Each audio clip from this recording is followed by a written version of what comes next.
8 வருஷத்துல நிர்பயாக்கும் ஹத்ராஸ்க்கும் என்ன மாறுச்சு? கவர்னன்ஸ் மாறுச்சு 5 வருஷத்துக்கு ஒரு வாட்டி. அதுக்கப்புறமா அந்த ஃபேமிலி விக்டமோட ஃபேமிலி எஃபெக்ட் ஆன ஒரு பொண்ணு மாறினா அவளோட பேர் மாறுச்சு, அவளோட வயசு மாறுச்சு, தப்பு பண்றவங்க மாறினாங்க. ஆனா தப்புன்ற ஒரு விஷயம் இன்னும் நிறுத்தப்படல. அதுக்கான சொல்யூஷன் இன்னும் கொண்டு வரல. பெண்களுக்கான குற்றங்கள் அதிகரித்துக் கொண்டே இருக்கிறத தவிர குறைந்த பாடில்லை. இதன் காரணம் என்னவென்றால் இரண்டாம் பாலினம் மட்டுமல்ல, இரண்டாம் தர பாலினமாக பார்ப்பதில் அந்த பார்வைதான்.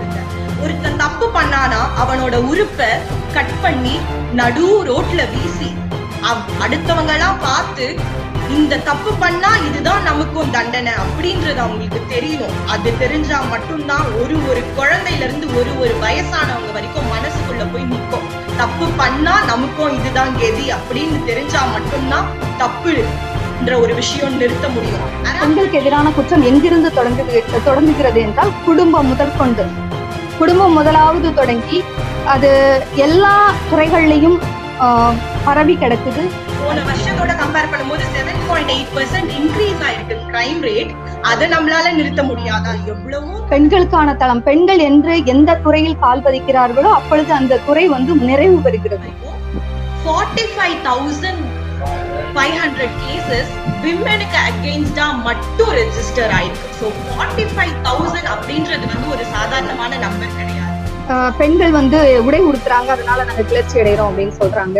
உடை உடுத்துவதாலோ இல்ல சிகை அலங்காரம் செய்து கொள்வதனாலோ இல்ல முகப்பூச்சிகளாலோ ஒரு பெண் கவரப்படுகிறார், ஒரு பெண் கவருகிறாள் ஆண்களை அப்படின்னு சொல்வதெல்லாம் ஒரு விதண்டாவாதமாக மட்டுமே பார்க்கப்படும். என்னால அதை உறுதியா சொல்ல முடியும். ஏன்னா 3 மாத குழந்தை முதற்கொண்டு 90 வயது பாட்டி வரை இங்கு பாலியல் வன்முணர்வு என்பது தொடர்கதைகளாகி கொண்டிருக்கின்றன. 2,050 crore அலோகேட் பண்ணாங்க நிர்பயா ஸ்கீம்ல. சோ அலோகேட் மட்டும் தான் பண்ணிட்டு இருக்காங்க பட்ஜெட்ல. பட் அதை யூட்டிலைஸ் பண்றாங்களான்றது நமக்கு தெரியல. அதுவும் அலோகேட் பண்றாங்கன்ற விஷயமே அந்தந்த ஃபீல்ட்ல இருக்கிறவங்களுக்கு மட்டும்தான் தெரியுமே தவிர ஒரு நார்மலான மனுஷனுக்கு தெரிய வரது. தமிழ்நாட்டிற்கும் வட மாநிலத்திற்கும் உள்ள வித்தியாசங்களை நம்ம எப்படி பார்க்கலாம் அப்படின்னா, ஒரு 50 வருடங்களுக்கு முன்பாக தமிழ்நாடு எப்படி இருந்ததோ அப்படித்தான் இப்பொழுது வடமாநிலம் இருக்கிறது. ஆனால் அப்படி பார்த்த என்டிடிவி 2018ல என்ன ரிப்போர்ட்னா, அந்த மாதிரி ஒரு ஸ்டாப் சென்டர்ஸ் கூட இல்ல. அந்த மாதிரி ஸ்டாப் சென்டர் இருந்த ஒரு ட்ரேஸே இல்ல. அங்க இருந்த சிசிடிவி கேமரா எதுவுமே ஒர்க் ஆகல. அங்க இருந்த ஏன் இது நடந்தது அப்படிங்கறத நம்ம கண்டிப்பா பேசியே ஆகணும். இந்த அளவுக்கு ஒரு அங்கீகரிக்கப்பட்ட அதாவது அந்த தவறுகளை மூடி மறைக்கக்கூடிய அரசு. ஒரு மனுஷன் அடுத்த ஹியூமனோட வேல்யூவை ரைட்டையும் அவங்களோட ஹியூமனிட்டின்ற ஒரு விஷயத்த வேல்யூ பண்ணாதப்போ மர்சின்ற ஒரு விஷயமே கிடையாது அப்படின்னு சொல்லியிருக்காங்க. பெண்களுக்கான கல்வி, பெண்களுக்கான விடுதலை நம்ம வாங்கி இருக்கிறதுல எத்தனை % வட இந்தியால வாங்கியிருக்காங்க அப்படிங்கறத நம்ம பேசியே ஆகணும். அவளை பலாத்காரம் பண்ணிருக்காங்க. 14 நாள் அவ ஹாஸ்பிட்டல்ல இருந்து இறந்திருக்கா. அனைவருக்கும் வணக்கம், அனைவருக்கும் மாலை வணக்கம். மேதகு தொலைக்காட்சி பார்வையாளர்கள் அனைவருக்கும், நண்பர்கள் அனைவருக்கும் மாலை வணக்கம், முதற்கண் தமிழ் வணக்கம். இன்னைக்கு நம்ம கூட இணைஞ்சிருக்கிறது சட்டக்கல்லூரி மாணவி சரிகா ராமன் அண்ட் சங்கீதா ராமசாமி, பத்திரிகையாளர். இப்போ இணைந்து என்ன பேச போறோம் அப்படிங்கறத நம்ம மேதகு தொலைக்காட்சியின் மூலமாக நம்ம என்ன பேச இருக்கிறோம் அப்படின்னா, இப்போ ஹத்ராஸ் சம்பவத்தை குறித்து தான் நம்ம பேச போறோம். சாமானியர்களின் குரலின் நகலாக, பிரதிநிதிகளாக நாங்கள் கொடுக்கும் இந்த குரல் சேர வேண்டிய இடத்தில், எட்ட வேண்டியவர்களிடத்தில் எட்ட வேண்டும் என்பது இந்த தொலைக்காட்சியின் நேரலை மூலமாக தெரிவித்துக் கொண்டு நிகழ்ச்சியை ஆரம்பிக்கிறோம். முதலாவது, பெண்களுக்கு எதிரான குற்றங்கள், பெண்களுக்கு எதிரான வன்முறைகள் என்று நம்ம சொல்லும் போதே பெண்களுக்கு எதிரான குற்றம் அப்படிங்கும் போது பெண் இனம்னு பார்க்கும்போது இரண்டாம் இனம் அப்படின்னு மட்டும் பார்க்காம இரண்டாம் தர இனமாக பார்க்கிற இந்த பார்வை இன்னைக்கு மட்டும் இல்ல, பல காலங்காலமா தொடர்ந்து வந்துகிட்டே இருக்குது. ஆனா இப்போ நம்ம மேன்மை அடைஞ்சிட்டோம், மேனாட்டு நாகரிகத்தோட நம்ம நாகரிகம் அடைஞ்சிட்டோம், இப்போ முற்று பெற்றுடுது, நம்மளோட நாகரிகம் இதோட எண்ட்ஸ் ஆகுது அப்படின்னு சொல்லிட்டு நம்ம சொல்லிக்கிட்டே இருந்தாலும் பெண்களுக்கான குற்றங்கள் அதிகரித்து கொண்டே இருக்கிறத தவிர குறைந்த பாடில்லை. இதன் காரணம் என்னவென்றால் இரண்டாம் பாலினம் மட்டுமல்ல, இரண்டாம் தர பாலினமாக பார்ப்பதின் அந்த பார்வைதான். இது உலகளாவிய பார்வை. இங்க தமிழ்நாட்டில் மட்டுமல்ல, இந்தியாவில் மட்டுமல்ல, உலகம் முழுவதுமான பார்வை, பெண்களுக்கான பார்வை இப்படியாகத்தான் இருக்கிறது. இல்லை என்று மறுப்போமானால் பொய் சொல்லுகிறோம் என்ற அர்த்தம். நம் மனசாட்சிக்கு, அனைவரின் மனசாட்சிக்கும் அது தெரியும். பெண் இனம் அப்படிங்கிற போதே அது ஒரு போக பொருளாகவும் ஒரு காட்சி பொருளாகவும் மட்டுமே இப்பொழுதும் பயன்படுத்தி கொண்டிருக்கிறது நமது சமூகம். அது இல்லை அப்படின்னு நம்ம மறுக்க முடியாது. வருந்தத்தக்க உண்மை எது என்றால் இதுதான். பெண்களுக்கு எதிரான குற்றம் எங்கிருந்து தொடங்குகிறது என்றால் குடும்பம் முதற்கொண்டு. குடும்பம் முதலாவது தொடங்கி அது எல்லா துறைகள்லையும் பரவி கிடக்குது. சட்டம் மேல்மட்ட லெவலுக்கு ஒரு சட்ட ரீதியான முன்னெடுப்பா இருக்கட்டும், இல்ல ஒரு பிசினஸ், ஒரு தொழில், எந்த விஷயமாக இருக்கட்டும், பெண்களை பார்க்கும் விதம் என்பதே வேறு. முக்கியமாக அரசியலுக்கு பெண்கள் வரும் பட்சத்தில் கண்டிப்பாக இதில் மாற்றத்தை நாம் காண முடியும். ஆனால் அரசியல் ஆண்களுக்கான தளம் என்றும் ஆண்களுக்கான ஒரு ஓடுதளம் என்றுமே இப்ப வரைக்கும் நம்ம பார்த்துட்டு இருக்க அந்த பார்வை தவறானது. பெண்களுக்கான தளம், பெண்கள் என்று எந்த துறையில் கால் பதிக்கிறார்களோ அப்பொழுது அந்த துறை நிறைவு பெறுகிறது. இதை ஏத்துக்கிட்டுதான் ஆகணும். இது உண்மை. நீங்க மருத்துவத்துறையை எடுத்துக்கோங்க, கல்வி, பொதுவாவே நம்ம கல்வின்னு எடுத்துக்கிட்டோம்னா பெண்கள் துறை கால் பதிக்காத துறைகளே இல்லைன்னு சொல்லலாம். அதனால பெண்கள் கல்வி கற்காத காலங்கள் தொடங்கி இப்ப வரைக்கும் ஏன் அடிமைத்தனம் இருந்துகிட்டே இருக்கு அப்படின்னா காரணம் பார்வைதான். பாலியல் குற்றம், பாலியல் வன்முறை அப்படின்னு நம்ம சொல்றோம். பாலியல் வன்முறை, பாலியல் துன்புறுத்தல் ஏன் நடக்குது அப்படின்னு சொல்லி நம்ம பார்த்தோம்னா நிறைய கண்டென்ட் சொல்லலாம். அதுல ஆண்கள், நமது எதிர்பாலினமாக பார்க்கக்கூடிய ஆண்கள் சொல்லக்கூடியது என்ன அப்படின்னா, பெண்கள் உடை உடுத்துறாங்க, அதனால நாங்க கிளர்ச்சி அடைகிறோம் அப்படின்னு சொல்றாங்க. உடை உடுத்துவதாலோ இல்ல சிகை அலங்காரம் செய்து கொள்வதனாலோ இல்ல முகப்பூச்சிகளாலோ ஒரு பெண் கவரப்படுகிறார், ஒரு பெண் கவருகிறாள் ஆண்களை அப்படின்னு சொல்வதெல்லாம் ஒரு விதண்டாவாதமாக மட்டுமே பார்க்கப்படும். என்னால அதை உறுதியா சொல்ல முடியும். ஏன்னா 3 மாத குழந்தை முதற்கொண்டு 90 வயது பாட்டி வரை இங்கு பாலியல் வன்புணர்வு என்பது தொடர்கதைகளாகி கொண்டிருக்கின்றன. கதைகளில் பெயர்கள் மட்டுமே மாறுகின்றதே தவிர தொடர்கதைகள் தொடர்ந்து கொண்டேதான் இருக்கிறது. இது இந்திய சமூகத்துல இன்னும் மோசமா புறையோடி போயிருக்கு. ஏன் அப்படின்னா, நம்ம நாங்க இப்படித்தான் இருந்தோம், இது மேலும் நீங்க இப்படிதான் இருக்கணும் அப்படின்னு மூத்தோர்கள் வழி வர்ற அந்த ஒரு இது. ஆனா இத நம்ம பன்மையா நம்ம நல்லா வித்தியாசப்படுத்தி பாத்துக்கலாம். தமிழ்நாட்டிற்கும் வட மாநிலத்திற்கும் உள்ள வித்தியாசங்களை நம்ம எப்படி பார்க்கலாம் அப்படின்னா, ஒரு 50 வருடங்களுக்கு முன்பாக தமிழ்நாடு எப்படி இருந்ததோ அப்படித்தான் இப்பொழுது வட மாநிலம் இருக்கிறது. ஆனால் 50 வருடங்களுக்கு முன்பாக நம்மை சீர்திருத்தி கொண்டு வருவதற்கு பெண்களுக்கான கல்வி, தேர்தல், அதாவது அரசியல் சுதந்திரம், கருத்து சுதந்திரம், பெண்களுக்கான ஓட்டுரிமை, பெண்களுக்கான சொத்துரிமை என்று ஒவ்வொன்றையும் அடுக்கி அடுக்கி எடுத்து வைத்த அந்த முற்போக்கு சிந்தனையாளர்கள், அதாவது பின்னாடி வரக்கூடியதை முன்னுக்கூட்டியே கணிச்சு 50 வருடங்களுக்கு முன்பே சமூக நீதியை நமக்காக செய்துவிட்டு சென்ற பெரியோர்கள் ஏராளம்.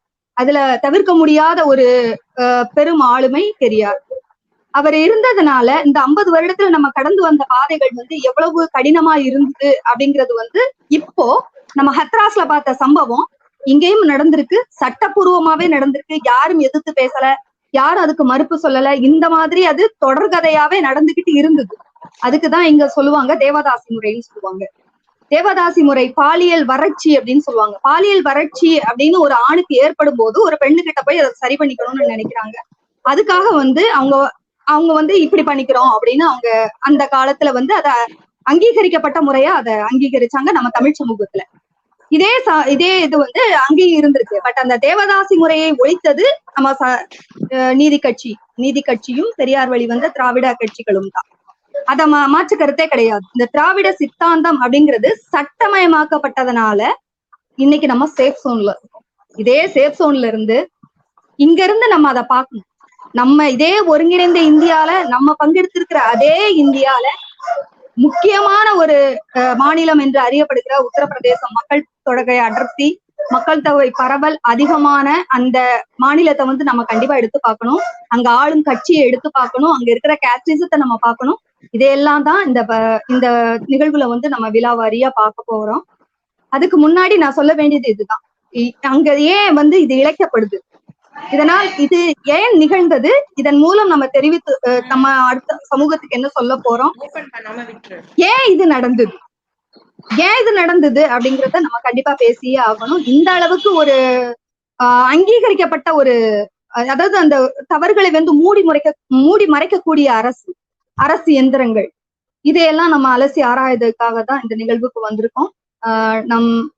நம்மோட தமிழ்நாட்டோட ஒப்பிட்டு பார்த்தும் பேசணும், அதே நேரத்துல ஒருங்கிணைந்த இந்தியாவோட பரந்துபட்ட வளர்ச்சியும் நம்ம பேசணும். பெண்களுக்கான கல்வி, பெண்களுக்கான விடுதலை வந்து நம்ம வாங்கி இருக்கிறதுல எத்தனை பெர்சன்டேஜ் வட இந்தியால வாங்கியிருக்காங்க அப்படிங்கறத நம்ம பேசியே ஆகணும். பேச வேண்டிய கட்டாயம் இருக்கிறது. இப்பொழுது அந்த கற்பழிப்புங்கிற வார்த்தையை நான் சொல்லாடல தவிர்க்கணும்னு நினைக்கிறேன். அந்த வன்முறை என்பது அத்துமீறப்பட்ட வன்முறை. ஏன் அந்த வன்முறையை வந்து கவர்மெண்ட் வந்து இது வரைக்கும் இதே வந்து இந்தியால வந்து தமிழ்நாட்டுல வந்து இதை வந்து ஒரு கவர்மெண்ட் வந்து மூடி மறைக்க முடியுமா அப்படின்னு கேட்டா இல்ல. இதெல்லாம் குறித்துதான் நம்ம பரவலா நம்ம பேசணும்னு நினைக்கிறோம். இத பத்தி ஒரு விரிவான ஒரு சட்டக்கல்லூரி மாணவியாக இந்த வழக்கை எப்படி பார்க்கிறார் என்ற மாணவர்களுடைய பார்வையாக சாமானியர்களின் குரலாய் நமது சரிகாராமன் இப்பொழுது பேசுவார். முதல்ல அனைவருக்கும் வணக்கம். ஜாதிய மட்டும் வச்சு மனுஷங்களை பிரிக்கிற இந்த கேவலமான சமுதாயத்தை நினைச்சு முதல்ல நான் வேதனைப்படுறேன். ஏன்னா ஜாதின்ற ஒரு விஷயத்துக்காக மட்டும் மனுஷங்களை பிரிச்சிட முடியாது. கண்டிப்பா இந்த ஹத்ராஸ் கேங் ரேப் எடுத்துக்கிட்டா, இந்த ஹத்ராஸ் பாலியல் படுகொலை எடுத்துக்கும் போது இதுல முக்கியமா பார்க்க வேண்டிய விஷயம் என்னன்னா, ஒரு 19 வயசு பொண்ணு, அந்த பொண்ணோட முதுகெலும்பு, கழுத்தெலும்பு, நாக்க துண்டிக்கப்பட்டு அவளை பலாத்காரம் பண்ணிருக்காங்க. 14 நாள் அவ ஹாஸ்பிட்டல்ல இருந்து இறந்திருக்கா. அவ்வளோ கஷ்டத்தையும் தாண்டி அவங்களோட குடும்பத்துக்கு கூட அவளோட பாடிய கொடுக்காம அவளோட ஃபைனல் ரிச்சுவல்ஸ், அதாவது இறுதி சடங்குன்ற ஒரு விஷயத்த வந்து அந்த யூபி போலீஸ் வந்து அவங்களோட பேரண்ட்ஸ் கிட்ட கொடுக்காம அவங்களே நடத்திருக்காங்க. அதுவும் பெட்ரோல்லாம் ஊற்றி கொளுத்தி அந்த ஃபைனல் ரிச்சுவல்ஸ கண்டக்ட் பண்ணிருக்காங்க. கண்டிப்பா இது ஒரு நீதி அப்படின்னு பார்க்கும்போது இதுல கண்டிப்பா நீதின்ற ஒரு விஷயமே இல்ல. நீதி, ஜஸ்டிஸ் அப்படின்ற ஒரு டேர்ம் நம்ம டிக்ஷனரியில மட்டும் தான் பார்த்துட்டு வந்துட்டு இருக்கோம். நம்மளோட சமுதாயத்துல பார்க்க போனா 8 வருஷத்துக்கு முன்னாடி நிர்பயா கேஸ் இந்தியா ஃபுல்லா எல்லாருக்குமே தெரிஞ்ச ஒரு விஷயம் நிர்பயா கேஸ். அதுல என்ன 2012 நடந்த ஒரு விஷயத்துக்கு 8 வருஷத்துக்கு அப்புறமா தான் தீர்ப்பு வந்துச்சு. எப்போ? இந்த மார்ச் 2020 தான் அவங்களுக்கு தீர்ப்பு கொடுத்தாங்க. அவங்களுக்கு என்ன கொடுத்தாங்க? அவங்க வந்து லைக் டெத் கேபிட்டல் பனிஷ்மெண்ட் அப்படின்ற ஒரு விஷயத்த கொடுத்தாங்க, அதாவது தூக்கு தண்டனை அப்படின்னு. நம்மளோட லா பொறுத்த வரைக்கும் கேபிட்டல் பனிஷ்மெண்ட், அதாவது தூக்கு தண்டனை, ஆயுள் தண்டனை, இந்த மாதிரி பனிஷ்மெண்ட் கொடுக்கறவங்களுக்கு மர்சி பெட்டிஷன் அப்படின்ற ஒரு ஆப்ஷன் இருக்கு. மர்சி பெட்டிஷன்னா கருணை மனு அப்படின்னு சொல்லுவாங்க. கருணை மனுனா லைக் அவங்க வந்து ரெக்வெஸ்ட் பண்ணுவாங்க கவர்மெண்ட் கிட்ட, என்னோட பனிஷ்மெண்ட்டை குறைங்க அப்படின்னு சொல்லிட்டு. சோ அதுக்கு அந்த நிர்பயாவோட ஜட்மெண்ட்ல அழகான ஒரு விஷயம் அந்த ஜஸ்டிஸ் சொல்லியிருப்பாரு, like who don't value the right of other human cannot expect for mercy. So ஒரு மனுஷன் அடுத்த ஹியூமனோட வேல்யூவை, ரைட்டையும் அவங்களோட ஹியூமனிட்டின்ற ஒரு விஷயத்த வேல்யூ பண்ணாதப்போ மர்சின்ற ஒரு விஷயமே கிடையாது அப்படின்னு சொல்லியிருக்காங்க. இது அதுல ஜட்மெண்ட்ல மட்டும் இல்லாம நம்மளோட பிராக்டிகாலிட்டியான வேர்ல்ட்லயும் இருக்கணும்னு தான் நான் எக்ஸ்பெக்ட் பண்றேன். என்னோட ஒப்பீனியனும் அதுதான். 8 வருஷத்துக்கு முன்னாடி அந்த நிர்பயா பிரச்சனை வந்தப்பவே நிர்பயா ஸ்கீம் அப்படின்னு ஒண்ணு கவர்மெண்ட் அலாட் பண்ணாங்க. அந்த நிர்பயா ஸ்கீம் பாத்தீங்கன்னா 1000 crores வந்து அலோகேட் பண்ணி லைக் டிஃப்ரெண்டான ஸ்டாப் சென்டர்ஸ்லாம் வந்து வச்சாங்க. சோ பெண்களுக்கு எதனா ஒரு ஹராஸ்மெண்ட், இந்த மாதிரி பாலியல் பிரச்சனைகள், என்ன ஒரு கிரைம் விமெனுக்கு அகெயின்ஸ்டா நடந்தாலும் அவங்களுக்கு இந்த ஸ்டாப் சென்டர்ஸ்ல 1000 crores அலோகேட் பண்ணி ஸ்டார்ட் பண்ணாங்க.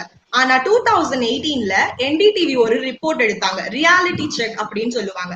லைக் அவுட் ஆஃப் சடன் என்ன பண்ணுவாங்க, அவங்க போய் அந்த இடத்துல எல்லாமே நடக்குதா, கவர்மெண்ட் சொன்ன ஸ்கீம்ஸ் எல்லாம் நடக்குதா அப்படின்னு பார்ப்பாங்க. அப்படி பார்த்த என்டிடிவி செக் 2018ல என்ன ரிப்போர்ட்னா, அந்த மாதிரி ஒரு ஸ்டாப் சென்டர்ஸ் கூட இல்ல, அந்த மாதிரி ஸ்டாப் சென்டர் இருந்த ஒரு ட்ரேஸே இல்ல, அங்க இருந்த சிசிடிவி கேமரா எதுவுமே ஒர்க் ஆகல, அங்க இருந்த எமர்ஜென்சி பட்டன்ஸ் எதுவுமே ஒர்க் ஆகலன்றது இது என்டிடிவியோட ரிப்போர்ட். சோ அந்த நிர்பயா ஸ்கீம் கொண்டு வந்ததோட அவ்வளவுதானா? அது பிராக்டிகலா எல்லாருக்கும் யூஸ் பண்ண வேண்டாமா? 2019ல, அதாவது போன வருஷம் 2050 crores வந்து அலோகேட் பண்ணாங்க நிர்பயா ஸ்கீம்ல.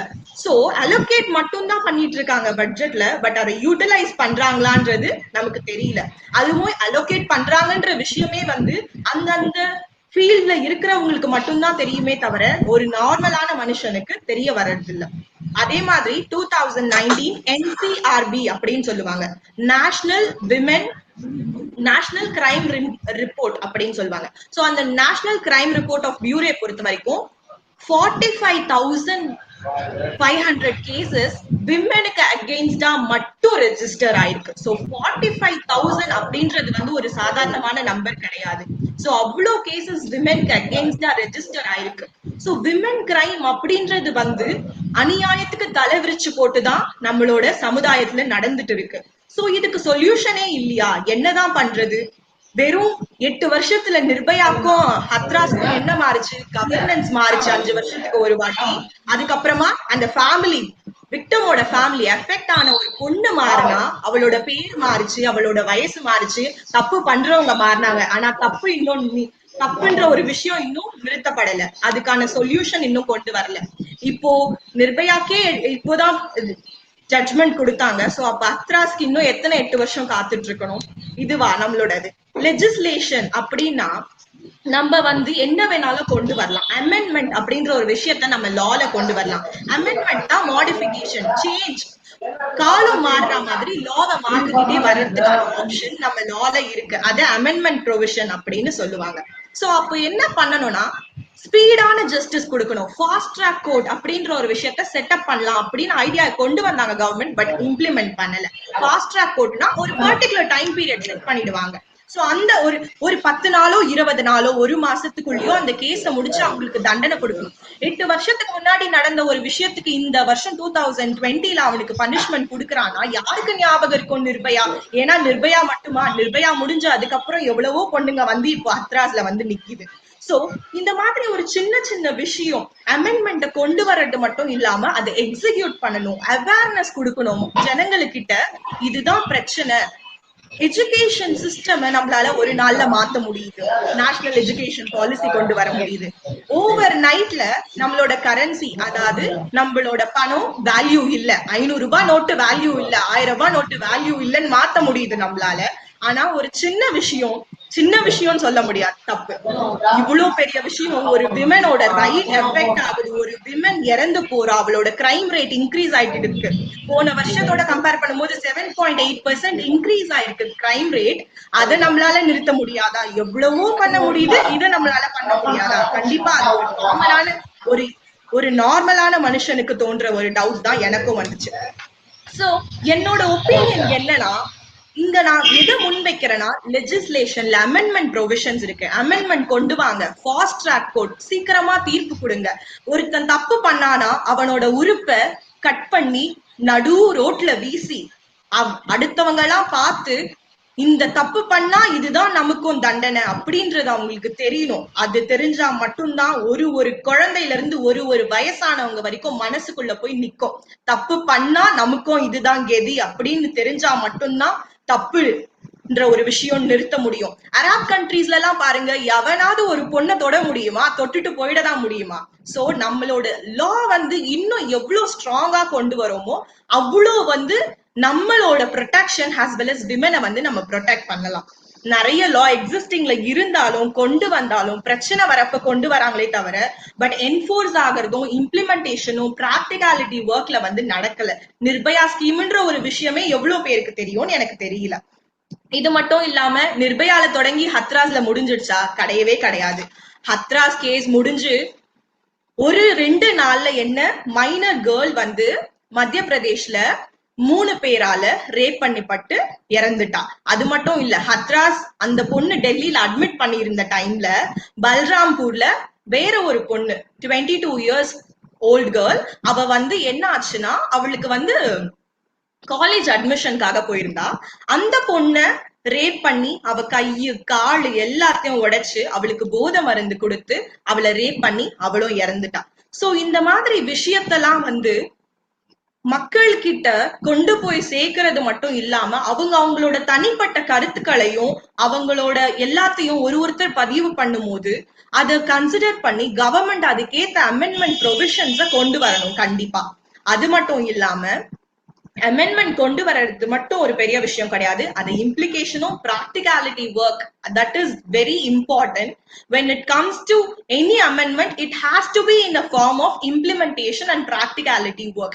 எவ்வளவோ அமெண்ட்மெண்ட் கொண்டு வராங்க, பட் ப்ராக்டிக்கலா பார்த்தோம்னா எதுவுமே ஒர்க் ஆகிறது இல்ல. சோ அத பீப்புள் கிட்ட அவேர்னஸ் கொண்டு போய் அதை எந்த அளவு கொண்டு வராங்கன்றதுதான் நம்ம கவர்மெண்ட்ல இருந்து ஆஸ் எ ஹியூமனா நம்ம எல்லாருமே யோசிச்சு நம்ம எல்லாருமே நம்மளோட கருத்துக்களை தெரிவிக்கிறதால கவர்மெண்ட்டுக்கு அவேர்னஸ் வரும்ன்ற ஒரு நம்பிக்கையில தான் நான் இங்க பேசிட்டு இருக்கேன். ஆனா இங்க நடக்கிற, அதுவும் நம்ம இந்தியால நடக்கிற இந்த அரசியல் சூதாட்டத்துல இதெல்லாம் நடக்குமான்றது ரொம்ப பெரிய கேள்விக்குறியாதான் நான் முடிக்கிறேன். ஒரு மாணவியா, அதுவும் முக்கியமா சட்டக்கல்லூரி மாணவியா, தேவையான புள்ளி விவரங்களோடு ஒரு அருமையான ஒரு விவாதத்தை முன் வச்சிருக்கிறீங்க. இது சேர வேண்டியவர்களுக்கு சென்று சேர வேண்டும் என்பதுதான் ஒட்டுமொத்த பாதிக்கப்பட்ட பெண்களின் குரல். பாதிக்கப்பட்ட பெண்களின் பிரதிநிதியாக இருக்கிற அத்தனை பெண்களுடைய குரலும் இதுதான். இந்த அமெண்ட்மெண்ட், இம்ப்ளிமெண்ட், இந்த ரெண்டுக்கும் இருக்கிற வித்தியாசத்தை நீ அழகா சொன்னீங்க. முக்கியமா அந்த நிர்பயா ஸ்கீம் சொல்லிட்டு ஒண்ணு கொண்டு வந்து அப்படி ஒண்ணு இருக்கிறதாவே இல்ல, சிசிடிவி ஃபுட்டேஜ் கூட இல்ல அப்படிங்கறத நீங்க ஒரு ஆதாரபூர்வமா, அதாவது சாமானியர்களுக்கு தெரியாத விஷயத்த ஒரு சட்டக்கல்லூரி மாணவியால சொல்ல முடியும் அப்படிங்கறத நீங்க ஒரு நல்ல ப்ரூவன் பண்ணிருக்கீங்க. ரொம்ப அருமையான உரை, ரொம்ப அருமையான ஒரு ஆதங்கமான ஒரு நியாயமான ஒரு ஆதங்கம், கவர்மெண்ட் மேல இருக்கக்கூடிய ஒரு அதிருப்திய நீங்க அழகா தெளிவா எடுத்து முன் வச்சிருக்கிறீங்க. ரொம்ப நன்றி. அடுத்தபடியா நமது பத்திரிகையாளர் சங்கீதா ராமசாமி அவர்களுடைய சாமானியர்களின் குரலான நகலாக